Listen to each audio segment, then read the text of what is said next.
Right, hello everyone, this is Jaden for Student Pages, back with another artist interview. Today we are joined by Nick Hodgson, who is the front runner of Everyone Says Hi. How are we doing today? I'm all right. I'm good. Yes, I've had a busy day of doing interviews and various other things, and a tiny bit of childcare and a bit of songwriting and a bit of recording. There's a lot of really obvious stuff regarding, where you've come from, where you started and stuff like that. But if you could just give the people at home a bit of a rundown as to, where you've come from, how you got into the music industry in general, and why you chose to go that way. Okay, well, I was born in Leeds. A few years later, I started writing music. I was always in a band when I was even when I was little, I was 8, 9 or whatever. I would always try to play music with whoever was around. Then I was probably about 12 and I started playing with Simon Ricks from the Kaiser Chiefs. Oh, yes. We were in the same class and he used to go to York University. So I've stayed there one night. A few nights actually in York University in the halls. I slept under a sink once in York University halls. It's amazing how you can just be a student and get drunk, and yeah, it's because I think when you're that age, it's the first time you're ever let off the leash. Really, you don't have to go home. That's the bit. True.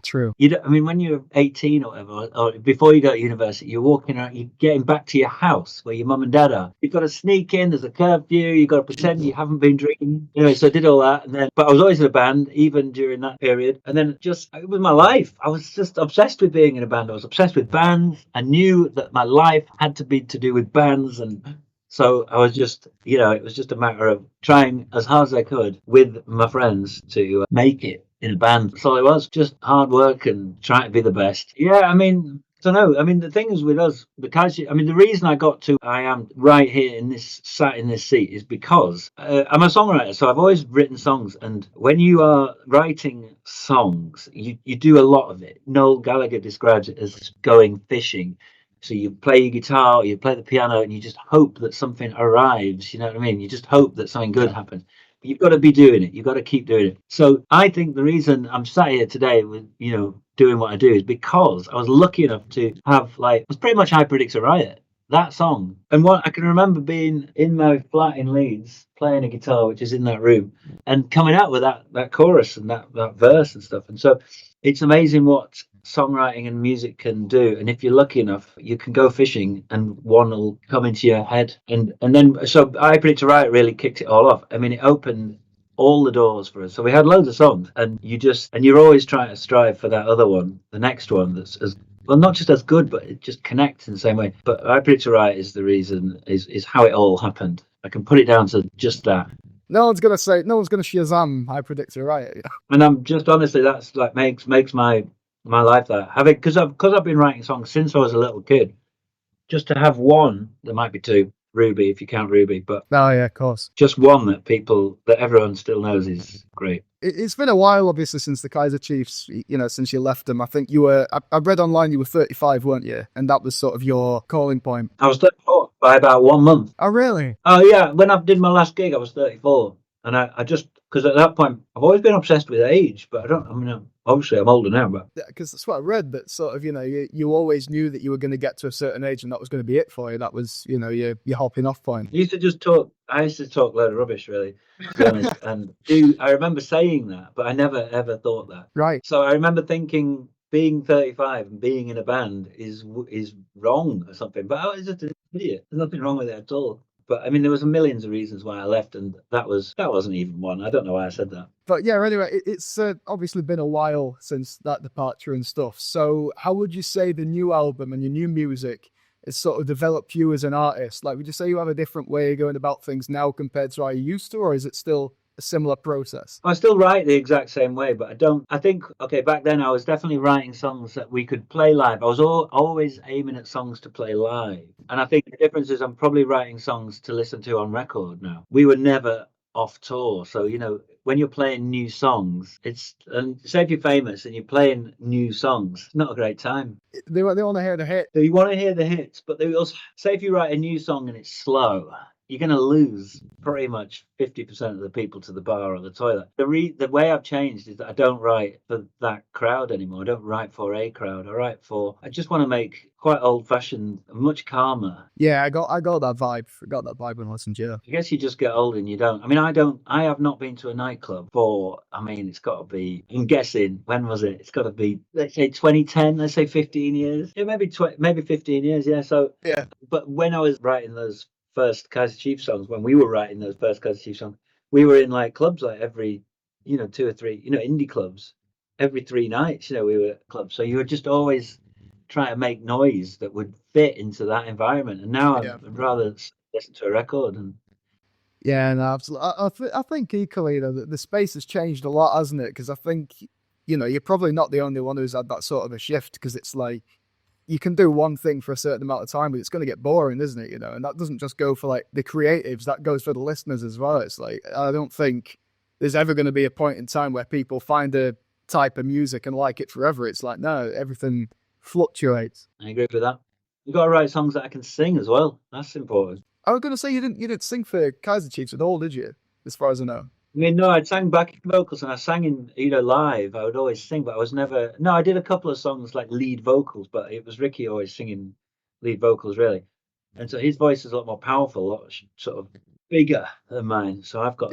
I've got those songs that fit my voice as well. I was going to say because you're doing a lot more in the new band, aren't you? And everyone says hi. It's like you're sort of the lead guy of it all, really. I suppose. Not to discredit anyone else as a part of it, but like, yeah, no, you've got pretty big stakes in that one. Yeah, that's true. I like it though. I like being at the front. Um, I like it gives you a completely different perspective on stage when you're playing live because you feel like you're really communicating as opposed to being at the back. Yeah, it's more of an intimate experience, I guess. Then, Yeah, it is because you can actually have conversations with people in the front row and because I imagine all the old concerts still have been like security on headlock and stuff. You know what I mean? Like, yeah, there's a big gap in them. But I like it. I love being at the front. I think I've always been a frustrated singer or front person. Yeah. I mean, there's a ton of pressure with it, really, isn't there? I suppose, but equally, it's like again, like you said, I suppose if you're prepared for that, if that's the kind of thing that you wanted, it's like I'm assuming, it wasn't all that difficult of a decision to make, I guess, to sort of go right. I want to do this, not on my own, but I want to have a bigger part in it. I guess it can't have been that difficult a decision in the end. Also, I don't think there wasn't any pressure because no one cared really. So I just, I think when you're the drummer in Kaiser Chiefs, you're not famous. You're in a famous band. Yeah, it's like everyone knows your works, but no one really knows the face behind it. Yeah. So there was no pressure to be anything really. So yeah, I loved it. I like it. I like it a lot. So, like, again, bit more of a personal question, I suppose, but it's like on the journey to where you are now and stuff. I think all music artists to some degree get criticism, But like, would you say you've had like any instances of anyone coming forward and saying, you really shouldn't do this, this is a bad decision or anything like that? Or has it always been really positive feedback that you've gotten from your music and your decisions and stuff? There was always people that I think what it was you'd meet somebody who said, "Oh, I used to be in a band. I used to do this podcast in lockdown, and it's called Do you know how many bands there are?" And it was called that because people would say that to you. Like if you told them when you're sort of 19, you go, "Oh, I'm in a band. I'm going to be in a band." They go, "Do you know how many bands there are?" Yeah, now that you're going to be drowned out and stuff. People always try to put you off. I think because it made them feel better. Yeah. Because people hate to see people going for something they actually want to do. I think as people are in jobs that sort of bog them down, it's like they kind of don't want to see that happen. They wish it were them. Yeah, I can picture one person in particular. I was about 19, and this person had been in a band, and he'd been on John Peel, like on Radio One, and done a session and stuff, and he'd done reasonably well, but he was now stuck in a real proper sort of job that was quite dull, and I don't think he didn't encourage me. He was just very, "Oh, it's a shit business." But I didn't care. I didn't care at all. I didn't care. I just Yeah, thought, whenever anyone said anything negative or it was going to be you know, you'll never make it, blah blah blah, which happened a lot because we were in a band before Kaiser Chiefs, and we were called Parva, and we got a record deal, and we got dropped, and we got turned down, and then so Parva then got dropped and then turned down again by everyone because we tried to get signed again, but we couldn't get signed again. And then we started Kaiser Chiefs, and because we'd been dropped in our previous incarnation, everybody turned us down again. Yeah. Because Parva, just to double check, Parva was the same guys as Kaiser Chiefs, wasn't it? Same people, yeah. Yeah. Same people. So we got turned down by every label back in sort of 2004, apart from one, and it was so we were just like built on rejection, which I think really spurred us on. It's character building, isn't it, really? You know, it really massively was the fire. I remember thinking it is the fuel for the fire here. And I never ever gave up, and none of us ever gave up. We always just thought, you know, the next song will do it, the next song will do it. I suppose eventually it did, then. Yeah, I mean, if you believe, I mean, I believed, guys. And it wasn't, I don't know, it seems odd really how much my belief was when I think about it. It's kind of different to how it is now, because now I just think it's great that I'm doing this interview with you, because, you know, somebody's tried to get this interview, and I'm just grateful for all the little bits that are, these are all like the whole thing now is like extra. Yeah. I've done no, the absolutely. big, you know, conquer the world thing. Tell you what though, if I hadn't been in a band that did what I wanted to do, I think I'd just be I don't know how I would be feeling now. I'll be a very different person. Yeah. I mean, yeah, I suppose, you know, like you said, you've done the big grandeur thing, sort of had your moment there, and now you get to pursue something that actually you more want to do. It's sort of giving you that experience, and now you get to move on to something that's a bit more personal. Yes, that's true. Yeah. And also, I don't have the sort of big grand, you know, I believed back when I was 25 that, you know, we'll just go around the world and be massive. But I don't, you know, I just want to make music now. Yeah. And get on stage. And I like any stage. The small, I like them all. So I'm happy. Yeah. So, I mean, less of a question and more of an assumption on my part, but I'm assuming, like, because, you know, you're working more now with people that, you know, are following, not so much following, but adding to your vision in a sense. Whereas before, it was sort of, you had to work to, like, I think you did mention this earlier on, you sort of had to work to what people were wanting. So now, would you argue it's more of a case of, it's like you're actually making music for you and for the people directly around you, and you just want to see if people, you know, connect to it and enjoy it, and if they do, good. If they don't, it's like, it's fine. Yeah. Oh, it is interesting that, because at first when we started writing all those first Kaiser Chiefs songs, we weren't putting it through filters of other people or fans, because we didn't have any fans. We didn't Yeah. have any management. We didn't have any record label. So we just wrote the songs, and it did feel very free.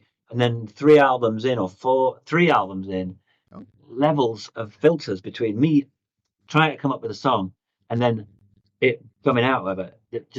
You're filtering through like, okay, does the rest of the band like this?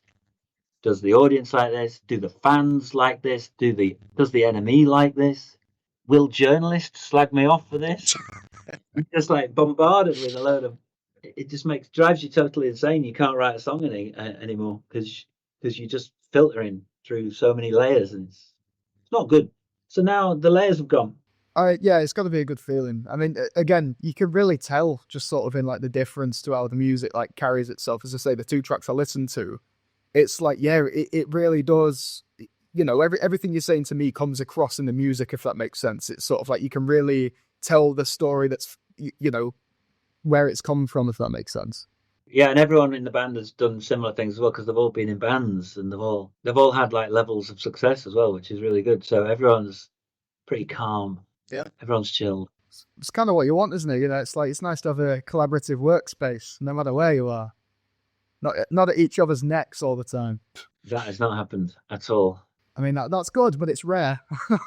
It is rare, isn't it? Our band got big, and then the way that the British media kind of works, or the papers or music journalism, tends to be like, well, build them up to knock them down. Yeah. And so then you'd be on the receiving end of a load of, and I would just like ignore. I'd have to just, I would never read a review. I'd never read an interview. Never read anything about it. That changed between our first album and the second album, where we suddenly realized that whatever you say, it doesn't matter how in depth you are about something. If you say one thing that you might regret, that was the thing that they pulled out, and it would stick around. And then you get cagey. You give much more boring answers. Really, it's like the internet has done lots of things, and one of them is reduce interviews to quite boring pieces of writing. You don't get those. I mean, apart from when Liam Gallagher or Noel Gallagher are talking, but it must be weird because I remember them being there when I was 16, and I grew up with it. And so that was when you were in a band, and that was how bands talked about other bands. They would be slagging them off, and now but for me that feels very normal, that, because I grew up with it. But for you, who's a lot younger, you must think that's weird the way that they talk. Frankly, I think it's sad because it's like I'd rather be sat here listening to, a really quite nice story like your own about like, where you've come from and stuff like that, as opposed to, so and so's fallen out with so and so because they unfollowed someone on Instagram. I just think it's tiresome. Yeah, I try and disengage with all that. It's funny because we were going to actually ask about, social media and to what degree like you use it and how you've utilized it and, what effect it's had on your career and stuff. So it's like, how would you describe your relationship with it all? Are you quite distant or are you involved? I found these old camcorder videos of me talking in the 90s, talking to the camcorder and just filming it and filming songs and doing funny stuff. And so those videos never went anywhere. And now, but I've always liked putting videos out, doing videos, funny things. And I went on TikTok it's got to be like 2 years ago maybe. I really enjoyed it, but I did enjoy putting like mad videos up, just seeing what happens. And sometimes they went really big, and something I do like a behind the song, and I do some old songs and new songs, and sometimes it'd get really big, and I really, it is exciting. And then I think TikTok's gone weird. I don't get any views anymore. I'll tell you what it is. It's like the algorithm of, this goes for YouTube as well, like YouTube and TikTok and stuff. They have to change their algorithm to fit user engagement and stuff. Yeah, I found that the engagement has just dropped off a hill, dropped off a cliff actually. No, it is. It's a nightmare. You're not the only one. I've gone off TikTok a lot, and then Instagram seems quite serious, I think. If I put them on Instagram, I'd be embarrassed because it feels like the grown-ups sort of play. Yeah, I'm with you on that one. TikTok's a bit of a kind of, I think it's like an experimental. I do silly things on that. And if they were on, I suppose also because none of my friends or family follow me on TikTok, I can do whatever I like. I can just. So they can't pull it up at the pub and say that's you. Yeah, no one sees it. Nobody sees it. I've gone off it. I mean, I haven't deleted my account, but I've deleted the app.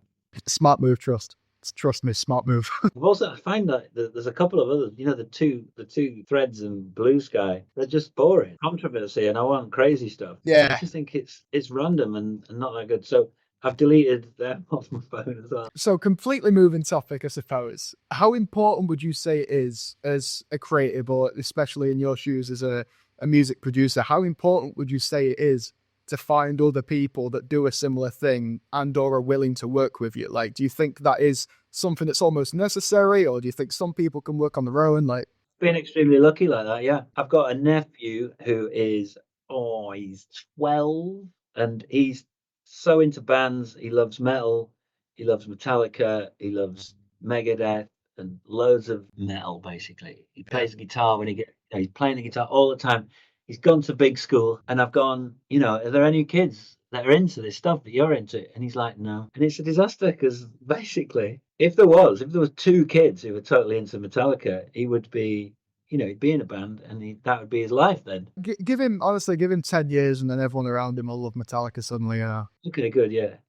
So he's like, but when I was a kid, like, it was pretty easy to find people who were, I mean, especially Simon, the bass player from Kaiser Chiefs. No, I met him like on first day of school, and we were friends straight away, and had, his dad was in a band, and so he had drums and all sorts of instruments and things, and so like that was us, that we were locked in early doors making music. So yeah, finding people is really, really important. And so I've been lucky. I've been lucky all through my musical time, I think, because the people in Everyone Says Hi are all amazing, and I love them all, and we have lots of fun and make. And honestly, when we start playing the music, I think it's a difficult world to go into right now. I think the one thing that doesn't change though is songs. If you can write the best songs, or the songs that affect people, or do whatever, that is more powerful than. And in the end, I'm not saying it's going to be instant, but in the end, it will be all right. I think it's very daunting. I think launching something these days I do TikTok because I like it. Fortunate because I've done my main job. It'd be hard. I would, if I was born in 2010, say, and I was trying to do it now, I'm sure I would. I don't know. Do you know what I would probably do? Go on. Do the opposite of what everyone's doing. Smart. Okay. Go completely offline. Do it. So if it's not working for everyone who's trying really hard to fit in and do what everyone else is doing, then I'd go for the opposite. Yeah, but let them come to you. If you just be good, great songs. And this is my advice to anyone in a band: be the best, great songs, but don't stick anything online. I fucking hate going to a gig of a band that's like new. They've only been going for like a month or whatever, and they go, "This is our new single," and it's not your new single. Fucking song that you've uploaded to the internet. That doesn't make it a single. It's rough. I think go offline, do it old school. Yeah. No, absolutely. That does make sense, doesn't it? Actually. But yeah, it's like so go on then. I do this, I do all my stuff. What sort of things do you do in your spare time to sort of keep you occupied? I don't have any spare time. Yeah, I suppose that makes sense. My spare time, do you know what it is? Do you know what I do in my spare time? Because I've got a child also. So like I'd be cooking at this point. I'd be doing things towards, that kind of world, dad world as I call it. And then in the daytime I'm doing studio stuff. And then in my spare time, all I do is watch telly. What are you watching at the minute? I'm currently on a Star Wars little phase. I'm on a little Star Wars phase. So I'll get into little phases. I'm halfway through Force Awakens. So whenever I've got spare time, I'm also learning Spanish as well. I do that. That's not spare time, though. That's Spanish time. Well, yeah, it's hardly an hobby at that point. It's an obligation once you've started. I know it is. It really is. You should put a Spanish verse in one of your songs. I will. Yeah? Consider it done. Nice one. I want royalties on that though, if you're going to go ahead with that now. So again, we obviously touched on it, but I think we should go more in depth. What sort of advice would you give to students that are wanting to break into music industry? You said before, try something original, go offline and stuff. But as far as, actually the core sort of things that you need to get in, what would you say is really important? Okay, I think two things. One is, if it's to do with songs, you really do have to write songs that you think people are going to like. Okay, it doesn't have to just be. If you want to make it, you've got to really work on the songs. Write all the time. Write. Don't worry about recording. I find a lot of young bands spend 3 months like making a demo of one song, and then you're like, well, it's not that good. The song isn't that good. In those 3 months, you could have written 50 songs. Yeah, and one of them is going to be better. So I wouldn't get too hung up on that. I think it's all about songs. Just keep writing, and if you write a song that suddenly you feel like, oh wow, this is actually better than all my other songs, because you will get there. You'll get to that bit if you keep going out and trying, just fishing for songs. One will come if you keep trying. One will come, and you'll go, oh right, this is loads better than all the others. And don't send those long emails to record companies because they're not bothered. If you're good enough, someone will find you. At some point, something will happen. If it's good, it's got to be the best. No, I'm going to say, if it's nothing, it's not going to make a difference, is it? Yeah, I do think there's no substitute for having great songs. I really do think.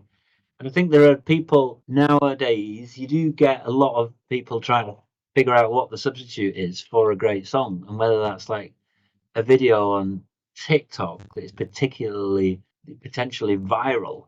That isn't a substitute. That's going to make you a social media influencer. It's not going to make you a musician. Yeah, and there's a lot of that as well. I don't know. I do see that whole thing about demos, spending far too long on a demo, because you can. That's the thing. You can make stuff. You can make a demo that sounds really, really good because you can these days. And before you couldn't. You had to do it in a studio. Now you can just do it in your house.